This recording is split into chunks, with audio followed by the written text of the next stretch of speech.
घरोघरी मातीच्या चुली या मालिकेच्या जबरदस्त 10 फेब्रुवारीच्या एपिसोडमध्ये आता इकडे दोन प्रकारे हार होणार आहे सारंग आणि ऐश्वर्याची। सारंग ऐश्वर्या एकतर चिटिंग करून आता 5व्या राऊंडला आपल्याकडे हा गेम वळवण्याचा प्रयत्न करणार आहेत। ती तर चिटिंग जानकी पकडणार, पण 4थ्या राऊंडला शेवटच्या नंबरवरती म्हणजे आता काही सेकंदासाठी जानकी 10 सेकंदांनी जानकी जिंकले, पण 1 मिनिट 10 सेकंदांनी हरलेली आहे ऐश्वर्या। आता हे सगळं कसं घडलंय किंवा ऐश्वर्याला या सगळ्यामध्ये शेवटच्या स्थानावरती आणण्यासाठी कोण कारणीभूत आहे?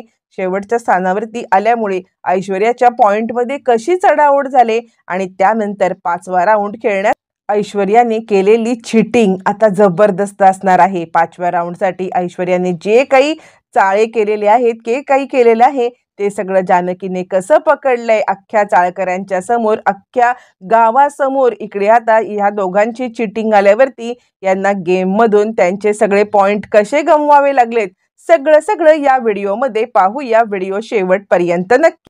10 फेब्रुवारीच्या भागामध्ये सुमित्रा देवाच्या समोर उभी असते आणि देवाचा धावा करत असते।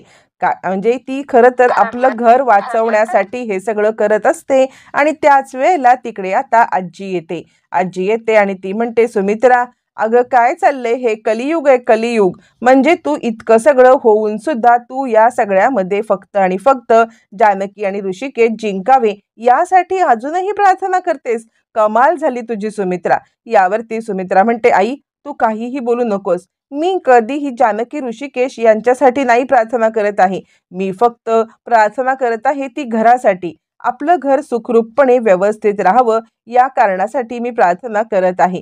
असं म्हटल्यावरती आजी सांगते, जर तुला या कारणासाठी प्रार्थना करायची असेल ना, तर तुला देवाकडे प्रार्थना करायला पाहिजे की गुंडीच या सगळ्यामध्ये जिंकली पाहिजे। आणि हे सगळं नाही झालं ना, जर गुंडी या ह्याच्यात जिंकली नाही ना, तर तुझं घर गेलं म्हणून तू समज, कारण सुमित्रा तुझं घर परत आणण्यासाठी ही गुंडीच प्रयत्न करणार आहे। यावरती सुमित्रा म्हणते, आई तुझं झालं सुरू। यावरती सुमित्राला आई सांगायला लागते, हे बघ तू कितीही मी बोललेलं नाकारलंस ना, तरी माझं बोलणं तुला ऐकावंच लागणार आहे। असं म्हणत आता इकडे आजी सुमित्राला मॅन्युपुलेट करण्याचा प्रयत्न करते, पण सुमित्रा ऐश्वर्या आणि सारंग यांच्यासाठी कोणत्याही प्रकारे मदत किंवा न मागता तिने आता ठरवलेलं असतं, काहीही झालं तरी या वेळेला सत्याची साथ द्यायची आहे। इकडे तोपर्यंत आता 2 राऊंड पूर्ण झालेले असतात। जानकी ऋषिकेशने छानपैकी खूप कमी वेळामध्ये हे पूर्ण केलेलं असतं। सगळे गावकरी त्यांचं आता अभिनंदन करत असतात आणि गुलाब सांगत असतो, वहिनी आम्हाला वाटलं होतं की काय नक्की घडतंय म्हणून, या सगळ्यामध्ये आता परत दादा चिडलेलेच आहेत की काय? असं म्हटल्यावरती जानकी म्हणते, नका तुम्ही काळजी करू नका, आता आमच्यामधलं भांडण मिटलेलं आहे। 2 फेऱ्या म्हणजे 2 जोडप्यांचे फेऱ्या होतात। तिसरं जोडपं बोलवलं जातं सौमित्र आणि अवंतिकाला। सौमित्र अवंतिका सुद्धा आता पटपट सगळे गेम कंप्लीट करत असतात आणि इकडे ऐश्वर्याची नुसती चिडचिड होत असते। बघितलं किती लवकर वेळात त्यांनी गेम केला, बघितलं किती लवकर वेळात त्यांनी हे केलं, असं हे सगळं होत राहिलं ना तर आपण हारू। असं म्हणत असताना इकडे तिचं लक्ष नसतं की सारंगला आपण खाली पाडल्यामुळे आणि सारंग या सगळ्यामध्ये धडपडल्यामुळे त्याला किती लागलंय, काय लागलंय, आणि सारंग बिचारा त्याला बसता पण येत नसतं। इकडून तिकडून वाकडा तिकडा होत तो आता आपल्या स्वतःला वाचवण्याचा प्रयत्न करत असतो। जानकीच्या ही गोष्ट लक्षात येते आणि जानकी विचार करायला लागते की आता ती गुलाबला बोलवते। गुलाबला बोलवल्यावरती जानकी त्याला आता कानामध्ये काही गोष्टी सांगते। तोपर्यंत ऐश्वर्या आणि सारंग इकडे पाहत असताना सौमित्र अवंतिकाचे गेम चालू होतात। पटापट फुगे फोडणं, पटापट मेणबत्त्या लावणं, हे सगळं चालू असतं। त्याच वेळेला मग आता इकडे जानकी सांगते, गुलाब दादा बहुतेक ना सारंग भाऊजींना खूप लागले, सारंग भाऊजी खूपच अस्वस्थ आहेत, तुम्ही एक काम करा ना, तुम्ही सारंग भाऊजींना मलम द्या आणि ते मलम लावायला सांगा, जेणेकरून त्यांना बरं वाटेल। असं म्हणत जानकी बिचारी अजूनही या सगळ्यामध्ये विचार करत असते, तो म्हणजे सारंगचा। सारंग कितीही कपटेपणाने वागला तरी सुद्धा ती आता सारंगचाच विचार करते आणि सारंगचाच विचार करत त्याला मलम लावायला सांगते। इकडे आता सौमित्राचा गेम खूप छान चालू असतो। सारंग आता मलम देत इकडे सांगायला लागतो गुलाबदादा सारंगला की हे मलम लावा, तुम्हाला बरं वाटेल। यावरती मग आता सांगायला लागतो, सारंग हे कुणी दिलं तुला मलम? गुलाबदादा म्हणतात, अहो इथल्या फर्स्ट एडमध्ये होतं ना, फर्स्ट एड बॉक्समध्ये, तेच मी तुम्हाला आणून दिलं. सारंग विचार करतो, ह्या गुलाबला माझं दुःख समजते, पण ऐश्वर्या यांना मला इतकं लागलंय, इतकं हे झालंय, ते सुद्धा काही बघवत नाहीये किंवा त्या एका शब्दाने विचारायला सुद्धा मागत नाहीयेत. असं म्हणत असताना तो आता विचारच करत बसलेला असतो. तोपर्यंत मग मात्र ऐश्वर्या, बघितलं बघितलं ह्याला किती मिळाले, बघितलं बघितलं त्याने किती पटकन केलं, सारंग आपल्यापेक्षा सगळेच पटपट करतायत. आणि खरंच सौमित्र आणि अवंतिका यांची जोडी एकदम अव्वल असते. आणि त्यानंतर मग 3 नंबरची जोडी, 4 नंबरची जोडी, असं करत एक एक सगळ्या जोड्या आता खेळायला येतात. आणि आता प्रत्येक जोडीचे गेम पूर्ण होत असतात. सगळे गावकरी टाळ्या वाजवत असतात. प्रत्येक जोडीच्या मध्ये सगळ्यात जास्त लवकर केलेलं वाटत असतं ते म्हणजे जानकी आणि ऋषिकेश आणि सौमित्र आणि अवंतिकाने. सगळ्या जोडीचे गेम चालू होतात. सगळेच जण छान खेळत असतात. पण सगळेच जण जरी छान खेळत असले तरी सुद्धा ऐश्वर्यासारखा आतताईपणा कुणीही केलेला नसतो. कुणीही आपल्या नवऱ्याला इकडे ओढणं, कुणीही आपल्या नवऱ्यावरती असा खार खाणं किंवा कुणीही आपल्या नवऱ्याला या सगळ्यामध्ये ओढल्यासारखं केलेलं नसतं. हे सगळं असल्यामुळे मग मात्र आता सगळंच कॉम्पिटिशन एकदम हेल्दी चालू असते. पण त्याच वेळेला इकडे ऐश्वर्याची चिडचिड होत असते. तिने जरी सगळ्यांच्या समोर सारंगला खेचलं असलं, सारंगला हे केलं असलं, तरी तिची अपेक्षा असते की आपणच जिंकावं. एक एक करत सगळ्या जोडप्यांचे गेम पूर्ण होतात. मग आता इकडे होस्ट सांगायला लागतात, माझ्या हातामध्ये आहेत आता चिठ्ठी आणि त्या चिठ्ठीमध्ये सगळ्यांचे पॉइंट्स लिहिलेले आहेत. कुणाला किती पॉइंट्स मिळाले, कुणाला किती पॉइंट्स मिळाले, हे सगळं याच्यामध्ये लिहिलेलं आहे. आणि आता हे सगळं जे काही पूर्ण झालेलं आहे ना, त्यानंतर अनाऊन्स केलं जाईल की कुणाला किती पॉइंट मिळाले. इकडे आता ऐश्वर्या खूपच हे असते की मीच जिंकणार, म्हणजे इतकं सगळं होऊन सुद्धा तिचा ओव्हर कॉन्फिडन्सपणा नेक्स्ट लेवलला असतो. काही झालं तरी सुद्धा आपणच जिंकायचं, काही झालं तरी सुद्धा आपणच या सगळ्यामध्ये आता विनर होणार. इकडे सौमित्र अवंतिका पण खुश असतात. पण ज्या वेळेला होस्ट आता विनर अनाऊन्स करतात त्यावेळेला पूर्णपणे इकडे आता प्रिया इकडे आता पूर्णपणे अडकलेली असते ऐश्वर्या. कारण आता प्रत्येक जोडीचे गुण सांगितले जातात. जे 4 जोडप्या म्हणजे 3 जोडपे हे तिघं रणदिवे सोडून असतात. त्याच्यापैकी एकाने 3.25, एकाने 3.30, 3.30 असं, म्हणजे 3 मिनिटं 30 सेकंद, 3 मिनिटं 25 सेकंद आणि तिसरी जोडी 3 मिनिटं 30 सेकंद, असे 3 जोड्यांची नावं सांगितली जातात. आता राहतात 3 जोड्या आणि त्या 3 जोड्यांच्या मध्ये आता इकडे अंशुमन विचारे सांगायला लागतात की या सगळ्यामध्ये सगळ्यात कमीत कमी वेळात म्हणजे 2 मिनिटं 20 सेकंद हा वेळ पूर्ण करून जिंकलेले आहेत जानकी ऋषिकेश. हे ऐकल्यावरती ऐश्वर्याच्या रागाचा पारा आता चढतो.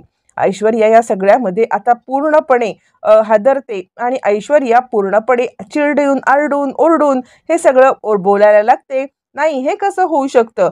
पण आता जानकी ऋषिकेश ऐश्वर्या आणि इकडे आता सारंग यांच्या नाकावरती टिचून तिकडून आता समोर येतात. ज्या वेळेला जानकी ऋषिकेश समोर येतात त्यावेळेला मात्र आता ऐश्वर्याची तनतनते. पण होस्ट काही थांबत नाहीत. होस्ट सांगतात, खरं तर दुसऱ्या नंबरची फेरी सुद्धा फक्त म्हणजे दुसऱ्या नंबरची जोडी सुद्धा फक्त 10 यांनी सेकंदांनी मागे आहे असं म्हणत ते आता 2 नंबरची जोडी अवंतिका आणि सौमित्र असल्याचं सांगतात. आणि ऋषिकेश जानकीने 2 मिनिटं 20 सेकंदात हा गेम केलेला असतो. पण अवंतिका आणि सौमित्र यांनी 2 मिनिटं 30 सेकंदात हा गेम केलेला असतो. आता इकडे 2 नंबरची जोडी असते अवंतिका. आणि मग जजेस सांगतात, आत्ता ज्या जोडीबद्दल मी बोलणार आहे ना, ती जोडीने रेकॉर्ड केलाय. पण हा रेकॉर्ड कसला आहे हे आधी ऐकून घ्या. हा रेकॉर्ड आहे सगळ्यात लेट हे केल्याचा. म्हणजे या जोडीने तब्बल मिनिटं घेतलेली आहेत, 3 मिनिटं 50 सेकंद, हायेस्ट जोडी. पण ठीक आहे, असू दे, तरी सुद्धा आपण टाळ्या वाजवूया ह्यांच्यासाठी असं म्हणत ते आता प्रिया इकडे आता ऐश्वर्या आणि आता सारंग या दोघांची अशी काही टेर खेचत असतात. चिडलेली ऐश्वर्या, एक तर जिंकलो नाही तर नाही, पण त्यात पण शेवटचा टॅग, त्यामुळे अजून जळफळाट होतो. जळफळाट होत ती इकडे आता सारंगचा हात सोडते आणि तिकडून तडक आता तिथे असलेली पाण्याची बादली उडवते आणि निघते. सारंग आपला चालता येत नाहीये, इकडं लागलंय तिकडं लागलंय, गोल गोल फिरतोय आणि तिच्या मागे ऐश्वर्या थांबा, ऐश्वर्या थांबा कुत्र्यासारखा तिच्या मागे चाललेला आहे. सगळेच गावकरी हे सगळं दृश्य पाहतायत, हसतायत. त्यांच्यावरती आता सगळेच जण हसत असतात. ऐश्वर्याला काही पडलेलं नसतं. काही झालं तरी साम दाम दंडभेद हे सगळं वापरून जिंकणं हेच फक्त तिला माहिती असतं आणि न जिंकल्यामुळे तिचा आता पूर्णपणे फज्जा झालेला असतो आणि तिकडून ते निघून जाते. ऋषिकेश म्हणतो, जानकी आपण शेवटी करून दाखवलेलं आहे. काही झालं तरी सुद्धा आपल्या जोडीने पूर्णपणे आता हे सफल केलेलं आहे. जानकी म्हणते, हो ऋषिकेश काळजी करू नका. आता जे तिसऱ्या जोडीमध्ये झालेलं असतं एक्झॅक्टली उलट चौथ्या जोडीमध्ये झालेलं असतं. तिसऱ्या जोडीमध्ये जानकी 6 नंबरला असते, ऐश्वर्या टॉपला असते. पण चौथ्या फेरीमध्ये जानकी टॉपला आणि ऐश्वर्या खाली. अचानकपणे सगळे फासे फिरलेले असतात आणि सगळे गावकरी आता नाचत नाचत नाचत नाचत पूर्णपणे आता इकडे जानकी ऋषिकेशची जणू काही वरातच काढतात. सगळेजण खुश असतात कारण कारण जानकी ऋषिकेश जिंकलेले असतात आणि त्यामुळे सगळ्यांनाच खूप आनंद झालेला असतो आणि आता गावकरी नाचत असतात. इकडे तोपर्यंत अवंतिका जानकीकडे येते. गावकरी सांगायला लागतात, खरं सांगू का वहिनी, तर या सगळ्यामध्ये आम्हाला खूप भीती वाटत होती की तुम्ही मागच्या वेळेला ज्याप्रमाणे कोऑर्डिनेशनची कमतरता पडली आत्ता सुद्धा तसंच होते की काय.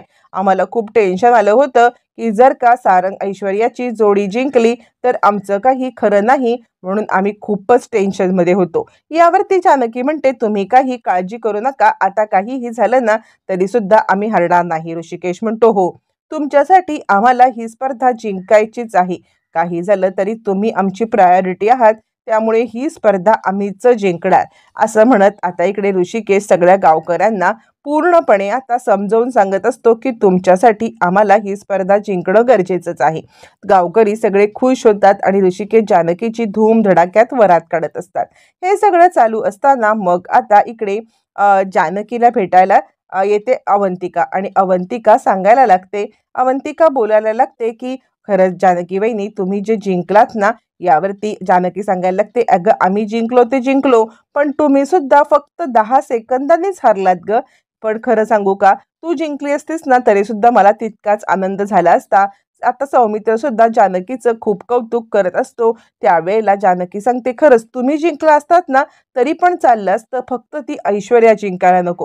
कारण ऐश्वर्या जर का जिंकली ना तर या सगळ्यामध्ये ती इतकं हे सगळं करेल ना, दुसऱ्याला त्रास देण्याचं काम करेल आणि आता शेतकऱ्यांच्या विरोधात सुद्धा ती हे करायला कमी करणार नाहीये आणि त्यामुळे त्यामुळे मला काहीही झालं तरी ती जिंकायला नको होती. यावरती अवंतिका पटकन तोंडून बोलून जाते आणि अवंतिका बोलायला लागते, वहिनी तुम्हाला माहिती आहे का, ती इथे पण गोंधळ घालते आणि तिने ना तिकडे सुद्धा घराचा सुद्धा गोंधळ करून ठेवलाय. घराचा गोंधळ केल्यावरती म्हटल्यावरती जानकी आता तिला विचारायला लागते, काय घराचा काय गोंधळ केलाय. यावरती मग आता सौमित्र तिचा हात धरतो आणि तिला दाबतो आणि त्यावरती जानकी म्हणते, काय झालं. त्यावरती सौमित्र म्हणतो, अगं काही नाही, घराचा नाही गोंधळ, घरात गोंधळ, घरात गोंधळ. म्हणजे घरामध्ये जे काही ती तमाशे करते ना त्याच्याबद्दल अवंतिका बोलत होती. काय ग अवंतिका, हो ना. आता अवंतिका सौमित्रने आपला हात दाबल्यामुळे काहीतरी त्याच्या मनामध्ये आहे हे ओळखते आणि ती एकदम गप्प होते. अवंतिका मग काही बोलतच नाही. त्यावेळेला मग आता सौमित्र सांगतो, अगं काही नाही, घरामध्ये गोंधळ तिने इतका करून ठेवलाय ना की काय सांगू. असं म्हटल्यावरती मग मात्र आता इकडे जानकी म्हणते, अच्छा. तर जानकी आता गेल्यावरती इकडे तोपर्यंत अवंतिका सौमित्राला विचारायला लागते, सौमी हे काय केलंस तू. मी तुला म्हटलं होतं ना की जानकी वहिनीला मी हे सगळं सांगते. यावरती सौमित्र म्हणतो, तुला काय वाटलं तिने ऐश्वर्या आणि इकडे सारंगने हे सगळं आपल्याला का सांगितलं असेल. अगं याच कारणासाठी सांगितलं कारण तू जानकी वहिनीला हे सगळं सांगावं. जानकी वहिनीला जर हे सगळं समजलं तर ती इमोशनल होईल. इमोशनल होऊन ती हा गेम सोडेल. तुला कळतंय का, ही सुद्धा त्यांची ट्रिक असू शकते. असं म्हटल्यावरती आता अवंतिका म्हणते, नाही रे सौमित्र, ही सगळी ट्रिक काही तिची माझ्या लक्षात आलीच नाही. तू जे म्हणतोयस ते अगदी बरोबर आहे. खरंच ती या सगळ्यामध्ये आता हे घाणेरड्या ट्रिक खेळूच शकते. सौमित्र म्हणतो, हो, आणि म्हणून मला जानकी वहिनीपर्यंत हे सगळं पोहोचूच द्यायचं नव्हतं. तुला माहिती आहे का. यावरती सौमित्राला अवंतिका म्हणते, हो रे, खरंच माझ्या ही गोष्ट लक्षात नाही आली. म्हणजे खरंच ही ऐश्वर्या इतक्या नीच पातळीला उतरू शकते, मी असा विचार पण केला नव्हता. असं म्हटल्यावरती सौमित्र म्हणतो, यापुढे लक्षात ठेव. काहीही झालं ना तरी सुद्धा जानकी वहिनीला या गोष्टी समजल्या नाही पाहिजेत. मग दोघांचं ठरतं. इकडे तोपर्यंत सारंग घरी येतो. घरी आलेल्या सारंगची अवस्था न घर का न घाट का कुत्ता अशी झालेली असते. आणि आता ऐश्वर्या सांगत असते, काही बोलू नका सारंग, एक धड तुम्हाला करता येत नाही. काय धडपडत होतात, काय पडत होतात.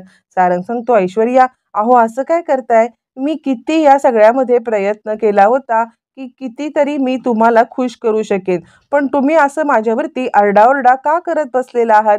अहो मी माझ्या परीने जे काही करण्याचा प्रयत्न केला ते तुम्हाला कळत नाहीये का.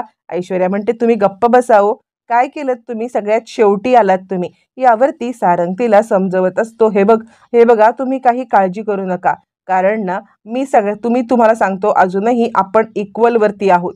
काही झालं तरी सुद्धा आपण या सगळ्यामध्ये आता इक्वलवरतीच राहणार आहोत. आणि त्यानंतर अजूनही 3 राऊंड आहेत की, या 3 राऊंडमध्ये जे काही करता येईल ते सुद्धा आपण आता करायचंच आहे ना.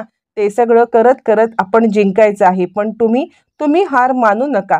काहीही झालं तरी सुद्धा आपण जिंकायचं म्हणजे जिंकायचंच. असं म्हटल्यावरती ऐश्वर्या म्हणते, माय फूट जिंकायचं. यावरती सारंग म्हणतो, तुम्ही असं नका म्हणू. अहो मी याच्यामध्ये लाखो रुपये टाकलेत. आज जर का आपण आता ही स्पर्धा हरलो ना तर घर, कंपनी सगळं दावावरती लागले. ऐश्वर्या म्हणते, तुम्हाला जिंकायचं आहे ना, तर हे असं हातावरती हात ठेवून बसून जिंकता येणार नाहीये. तुम्हाला समजतंय, आपल्याला या सगळ्यामध्ये जिंकायचं असेल तर फक्त आणि फक्त एकच गोष्ट करायला लागेल, ती म्हणजे पैसे किती उरलेत तुमच्याकडे. यावरती सारंग म्हणतो, आहेत काही लाख. ऐश्वर्या म्हणते, 1 लाख रुपये काढा त्यातले. सारंग म्हणतो, 1 लाख रुपये. ऐश्वर्या म्हणते, झालं, तुम्हाला तोंडाने बोलायलाच पाहिजे, कशाला पैसे ते. अहो मी काय पैसे माझ्यासाठी मागत नाहीये, लवकरात लवकर मला पैसे आणून द्या. असं म्हटल्यावरती सारंग आता 1 लाख रुपये घेतो. ऐश्वर्या म्हणते, चला आता मी जिथे तुम्हाला सांगेन तिथे तुम्हाला माझ्यासोबत यायला पाहिजे. असं म्हटल्यावरती मग मात्र आता इकडे सारंगचा नाईलाज होतो आणि सारंग या सगळ्यामध्ये आता ऐश्वर्याच्या मागे बैलासारखा नाचायला लागतो. ऐश्वर्या त्याला आता घेऊन जाणार असते, ती म्हणजे त्याच माणसाकडे ज्याला ऑलरेडी 2 लाख रुपये दिलेले असतात. आणि 2 लाख रुपये देऊन ऑलरेडी त्याला या सगळ्यामध्ये आता हिने खरेदी केलेलं असतं. पण त्याला अजून पैसे देण्यासाठी हिने आता हा सगळा अजून डाव रचलेला असतो. सारंग हात जोडतो, ऐश्वर्या मला खूप टेन्शन आले, तुम्ही जर का या सगळ्यामध्ये आता हार मानलीत किंवा हारलात तर आपली कंपनी संपलीच म्हणून समजा. असं म्हटल्यावर ती ऐश्वर्या म्हणते, मी तुम्हाला जे काय सांगते ते समजतंय का. सारंग, हा तुमचा मूर्खपणा पहिले बंद करा. हाच बावळटपणा आपल्याला सगळ्याला हरवतोय, त्यामुळे तुमच्यामुळे मी हरती आहे. पहिले पैसे काढा. आणि मग सारंगचा नाईलाज होतो. इतकं सगळं बोलल्यावरती सारंग 1 लाख रुपये काढतो आणि तिच्या मागे निमूट चालायला. इकडे तोपर्यंत गुलाब आणि सगुणा आलेले असतात. ते जानकी ऋषिकेशचं अभिवादन करत असतात. खरंच जानकी वहिनी, आज जो काही तुम्ही कमाल गेम खेळलात ना, आम्हाला खरंच खूप टेन्शन आलं होतं की हे सगळं कसं होईल, काय होईल. पण तुम्ही जे काही केलंत ना, त्यामुळे या गोष्टी अशा काही घडल्यात की व्यवस्थितरित्या सगळं हँडल झालंय. त्यावरती जानकी सांगायला लागते. ऋषिकेश सांगतो, अजिबात आता गावकऱ्यांनी काही काळजी करायची नाहीये. आता मी कोणत्याही बाबतीत त्या ऐश्वर्या आणि सारंग यांच्या ह्याच्यात पडणारच नाहीये. असं म्हणत ऋषिकेश सुद्धा आता जानकीला सपोर्ट करायला लागतो.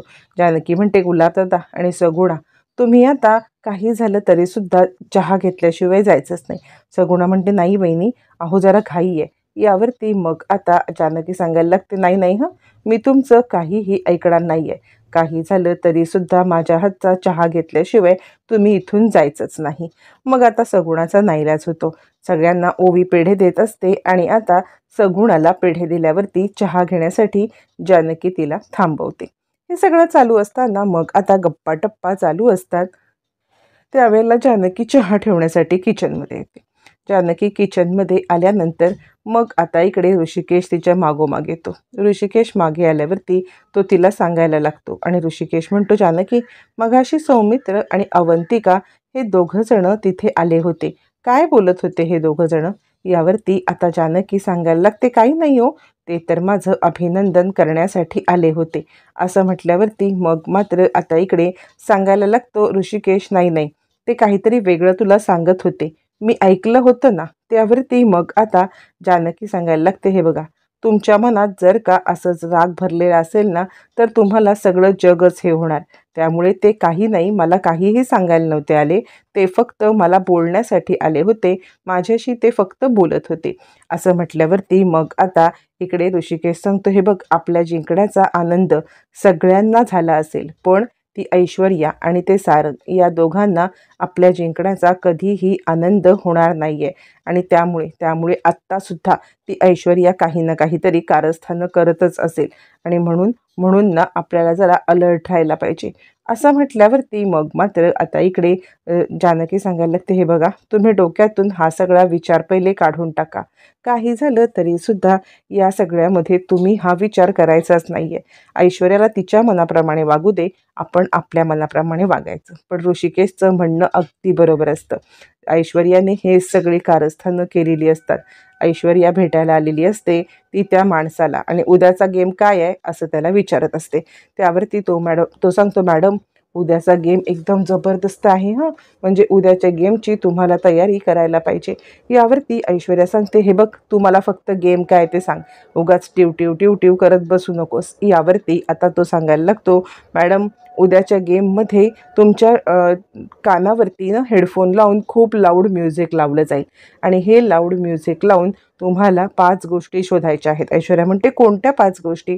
यावर तो म्हणतो, मला यातलं काहीच माहीत नाही आहे की या 5 गोष्टी कोणत्या असतील. रँडमली पेन वगैरे काहीही असू शकतं, ते कुठेही ठेवलं असू शकतं.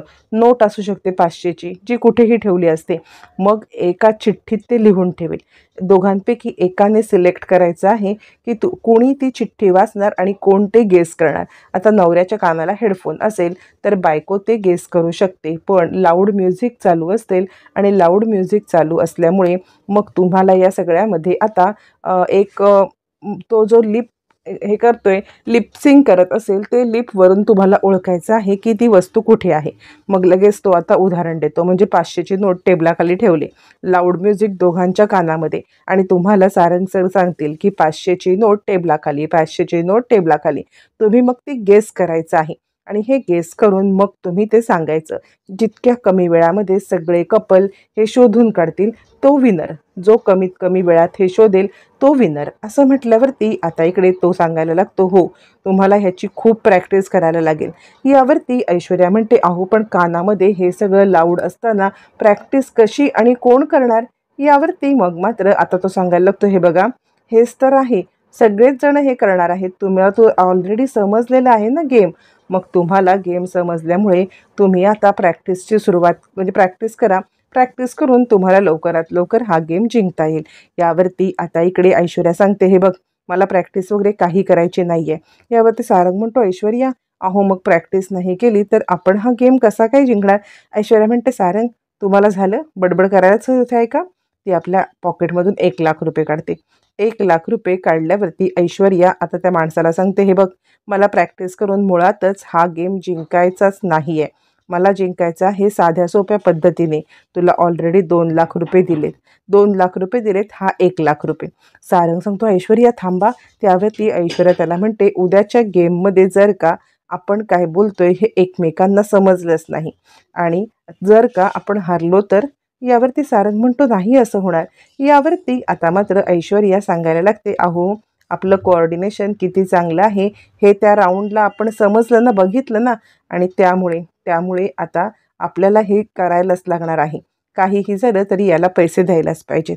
आणि मग 1,00,000 रुपये देऊन आता ऐश्वर्या चीटिंग करण्यासाठी हे सगळं करते आणि ती सांगते, हे 1,00,000 रुपये आणि उद्याच्या दिवसाला माझ्या ह्याच्यात म्युझिक नाही वाजलं पाहिजे, किंवा ती आता हेडफोन बदलते. ज्या हेडफोनमध्ये म्युझिक वाजणार असतं ते हेडफोन न घेता ती आता वेगळे हेडफोन घेण्यासाठी सेम टू सेम सांगते. त्यासाठी ती 1,00,000 रुपये देते आणि मग तिला आता जेव्हा स्पर्धा चालू होईल तेव्हा कोणताही आवाज बॅकग्राऊंडला ऐकू येणार नसतो.